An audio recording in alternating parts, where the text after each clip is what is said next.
Hello everyone! Tarsher here. So, karon magluto ta og pagkaon ako. Sabaw lang siya, mushroom. So, start na tayo magluto. Nilagay ko lang yung gabi niya.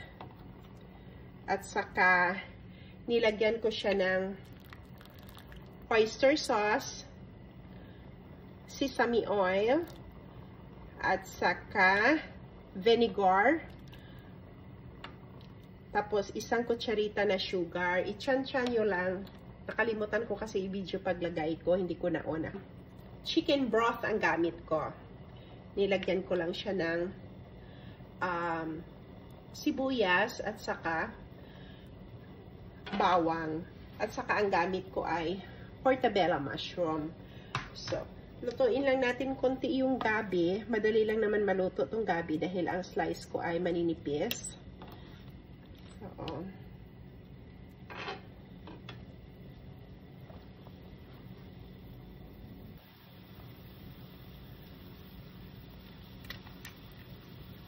Tapos, ligyan natin ito. Walang magic sarap kasi ako ito lang ang nakita ko. So, pwede din ito panggisa. Pwede na rin yan. At saka, pagkain ko lang naman to.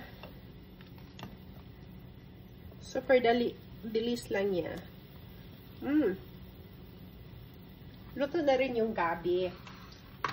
So, ilagay na natin yung mushroom. Kayo kung anong gustong gulay nyo ilagay, pero ako kasi, ito lang ang gusto ko. So, para ba siyang, madali lang naman maluto siya. Isang kutsarita na cornstarch para sa slurry. So, nasa sa inyo yun kung gaano kadami yung sabaw nyo. Ako ay isang teaspoon lang. Ayaw ko yung sticky masyado. Pwede na siya. And then, nasa sa inyo yun kung ilang itlog ang ilalagay nyo. Ito ay 4. So, ito yan. Style ko lang siya. Diyan ko siya ilagay.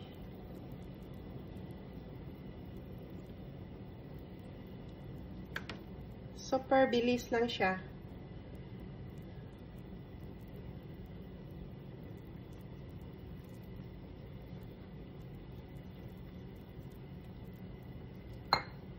At as I said, pagkain ko lang siya, haluin ko lang to pag yung nagbuo na yung itlog.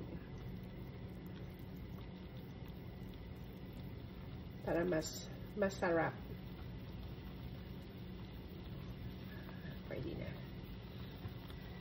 So, diba? Para siyang egg drop soup ng Chinese sabaw. Pero, nilagyan ko lang ng mushroom at saka gabi. So, as I said, nasa sa inyo yun. Kasi yung pagluluto, teknik-teknik lang yan. Para sa akin, ha? At saka pagkain ko lang to, ako kinakain ko basta mga sabaw-sabaw, hindi karne. Mahilig ako sa sabaw. Tikman na natin.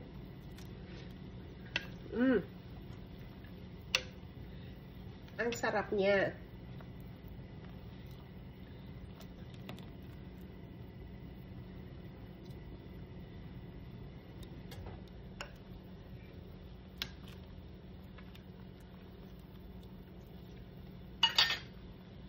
So, luto na yung mushroom na sabaw na to.